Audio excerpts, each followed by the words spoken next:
Hey guys, good afternoon. Today is Thursday, September 5th, 2024, and we are going to jump into Exodus 23. Last week we did Exodus 22. Sorry they're not stacked up on each other like they normally are. We're moving this week, going to Texas. So, yeah, haven't had a whole lot of time, but we're going to jump into this one. And we'll start Exodus 23. It says, "Do not spread false reports. Do not help a guilty person by being a malicious witness. Do not follow the crowd in doing wrong. When you give testimony in a lawsuit, do not pervert justice by siding with the crowd." When we jump forward into, or when we get into the New Testament, at Jesus' crucifixion, John 19, and I know we're trying to go through, start to finish here, but you got to remember that it was the religious people who actually killed Jesus. Pilate was trying to give him an out, saying he hasn't broken our laws as Romans, but they were literally wanting to crucify him. I mean, so like John 19:4 says, "Once more Pilate came out and said to the Jews gathered there, 'Look, I am bringing him out to you.'" He's talking about Jesus. He's already been arrested. "I'm bringing him out to you to let you know that I find no basis for a charge against him." When Jesus came out wearing the crown of thorns and the purple robe, Pilate said to them, "Here is the man." As soon as the chief priests and their officials saw him, they shouted, "Crucify, crucify, crucify." But Pilate answered, "You take him and crucify him. As for me, I find no basis to charge him against him." But the Jewish leaders insisted, "We have a law, and according to that law, he must die, because he claimed to be the Son of God." Okay, so it was the religious leaders that wanted him crucified and dead. We're going to jump right back into Exodus 23 again, and I'll start over. It says, "Do not spread false reports. Do not," remember they said we're going to kill him because he said he's the Son of God. Jesus was the Son of God. So, "Do not help a guilty person by being malicious, being a malicious witness. Do not follow the crowd." So don't lie about being a witness to something you're not, all right? "Do not follow the crowd in doing wrong. When you give testimony in a lawsuit, do not pervert justice by siding with the crowd." The crowd started to yell, "Crucify, crucify," after all the religious leaders were doing it too. So they wanted him dead, and everyone just kind of fell step in line, and they killed the Son of God that way. So don't jump in with the crowd. Don't be a follower. Don't be a sheep. Stand up for what is right. Always have integrity. Even if you are the one walking the wrong way, swimming upstream, and you look stupid, we need to do what is right and not just follow the crowd when they're doing wrong. "Do not show favoritism to a poor person in a lawsuit.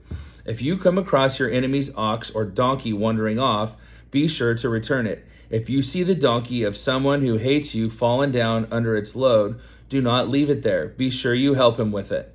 Do not deny justice to your poor people in their lawsuits. Have nothing to do with a false charge, and do not put an innocent or honest person to death, for I will not acquit the guilty. Do not accept a bribe, for a bribe blinds those who see and twist the words of the innocent." This is all on integrity, just do the right thing, right? "Do not oppress a foreigner. You yourselves know how it feels to be foreigners because you were foreigners in Egypt. For 6 years you are to sow your fields and harvest the crops, but during the 7th year let the land lie unplowed and unused. Then the poor among your people may get food from it, and the wild animals may eat what is left. Do the same with your vineyard and your olive grove. 6 days do your work, but on the 7th day do not work, so that your ox and your donkey may rest, and so that the slave born in your household and the foreigner living among you may be refreshed. Be careful to do everything I have said to you. Do not invoke the names of other gods. Do not let them be heard on your lips." We see right there, look, if you have a little, give a little, because morally, God's asking us to, they're saying, hey, leave 1 year where the poor can come in and get some food off your crops. We should be taking care of the poor people, not because it's mandated by law or in your taxes, but because it's the right thing to do. Because we're blessed, we should help God bless other people. And it also kind of helps with the Sabbath, with resting your land, not raping the land. And so kind of all good things. Take care of what's taking care of you. 3 times a year you are to celebrate a festival to me. Celebrate the festival of unleavened bread. For 7 days eat bread made without yeast as I commanded you. Do this at the appointed time in the month of Aviv. For in that month you came out of Egypt. So that's when they started their calendar. Remember? Aviv was the first month. No one is to appear before me empty-handed. Celebrate the festival of harvest with the first fruits of the first crops you sow in your field. Celebrate the festival of ingathering at the end of the year when you gather in your crops from the field. 3 times a year all the men are to appear before the sovereign Lord. Do not offer the blood of a sacrifice to me along with anything containing yeast.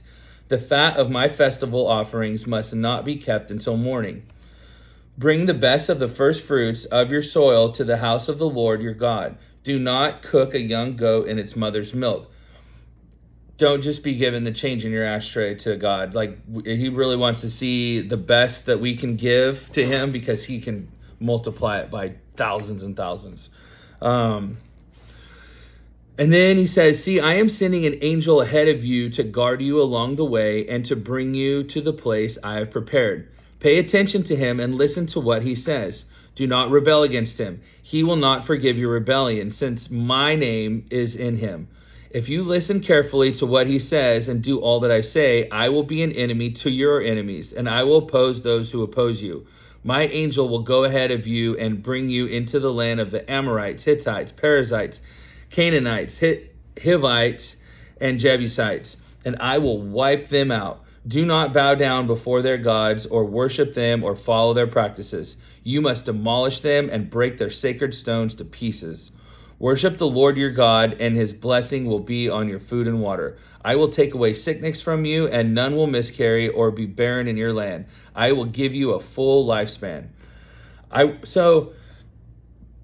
God does go ahead. As long as we're doing God's will and God's mission, he will go ahead of us, send angels, whatever he has to do to fight our battles for us and make sure the land is laid out for us. No matter what you're going through, as long as you know that it's God's plan and God's purpose, whether it's hang tight or you're on a mission, know that God can go before us and fight our battles. And that's so big. And so, I mean, just getting on your knees and asking God and praying to God, hey, will you go ahead of me, fight my battles, make this easier, and bless me with victory ahead of time?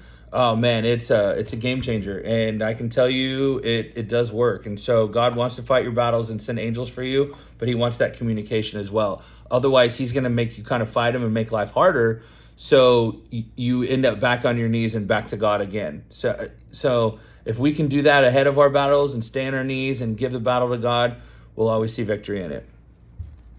I will send my terror ahead of you and throw into confusion every nation you encounter.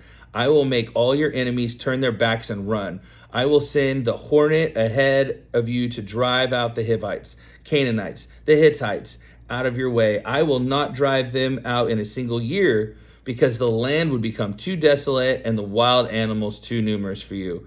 Little by little, I will drive them out before you until you have increased enough to take possession of the land. I will establish your borders from the Red Sea to the Mediterranean Sea, and from the desert to the Euphrates River. I will give into your hands the people who live in the land, and you will drive them out before you. Do not make a covenant with them or with their gods. Do not let them live in your land, or they will cause you to sin against me, because the worship of their gods will certainly be a snare to you. Like I said, God does want to go before us and fight our battles, but he doesn't want us getting mixed up in things that aren't holy. Keep that in mind. God is the most almighty, holy thing ever, because he created everything. And the idea that he can go before us, fight our battles, is amazing. But we can't get wrapped up in the same crap that our enemies are, because if we're worse than our enemies, what does he need to fight for us? So we have to really accept and embrace his holiness and know that we are on God's mission, always checking in with him to make sure we are, so he can keep fighting for us. So anyway, that's chapter 23. God's telling us to have integrity, do the right thing when no one's looking, and know that as long as we only worship the one true God, that he can go before us and fight our battles. So we'll we'll jump into the covenant next week and get into chapter 24. Love you guys, and see you soon.